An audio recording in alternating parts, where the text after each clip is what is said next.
Bonjour à tous et bienvenue sur Emotions to Change, la chaîne qui vous aide à mieux comprendre vos émotions pour changer votre vie. Je m'appelle Gilles Grestel et aujourd'hui, on va voir ensemble pourquoi on juge les autres. Déjà, personne n'aime être jugé. Alors pourquoi le faisons-nous? Premièrement, parce que c'est un réflexe qui vient de la survie. Dans la préhistoire, ou même plus récemment, on a besoin, lorsque l'on se trouve dans une situation donnée, à pouvoir juger rapidement s'il y a un danger pour notre survie ou celle de notre famille, de nos amis, ou non. Donc, on doit juger une situation, une personne, un animal, par rapport à un risque potentiel de danger, et est-ce qu'on peut être ouvert ou non, et adapter notre comportement aux conséquences. Maintenant, il y a une deuxième raison, et cette deuxième raison est beaucoup plus intéressante encore, puisqu'elle nous renvoie à nous-mêmes. Pour être exact, en fait, ce qu'on voit chez l'autre qui nous dérange, nous renvoie à nous-mêmes, à notre partie de nous-mêmes que nous ne pouvons pas voir et que notre inconscient ne peut nous montrer que à travers les autres, notre zone d'ombre, que nous n'avons pas conscience mais qui pourtant peut nous empêcher d'avancer. Par exemple, il y a un an à peu près, j'étais dans une formation et dans cette formation, il y avait une personne qui interrompait régulièrement le cours pour faire des remarques plus ou moins pertinentes et ça avait tendance à m'agacer. Alors oui, je me disais que ça ne se fait pas ou d'autres choses.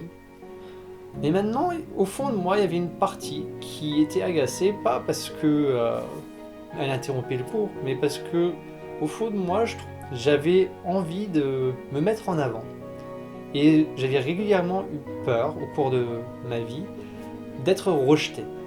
D'ailleurs, c'était une très grosse peur encore à ce moment-là, et du coup, j'osais pas me mettre en avant.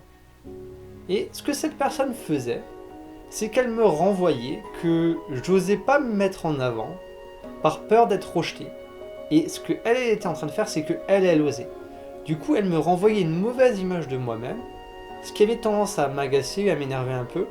Et du coup, un réflexe humain, c'est de juger que parce que ça nous agace, l'autre personne n'est pas forcément bien ou a des défauts ou autre chose, alors qu'en fait tout ce qu'elle fait c'est nous renvoyer à une partie de nous-mêmes dont nous n'avons pas conscience et qui nous donne une mauvaise image de nous ou qui peut correspondre à un désir qu'on a, quelque chose qui est important pour nous dans tous les cas. Du coup, je vous invite maintenant à prendre conscience, à faire attention aux critiques que vous avez vis-à-vis des autres.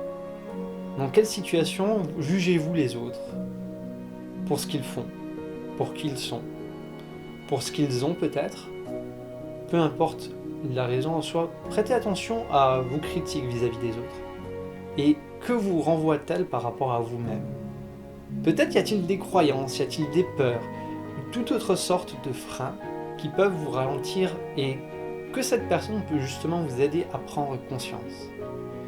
Prenez conscience de toutes ces peurs, de tous ces freins qui vous limitent et vous empêchent d'avancer comme vous le voudriez. J'espère que cette vidéo vous a plu. Si c'est le cas, n'hésitez pas à la partager. Je vous remercie et vous dis à demain pour une prochaine vidéo.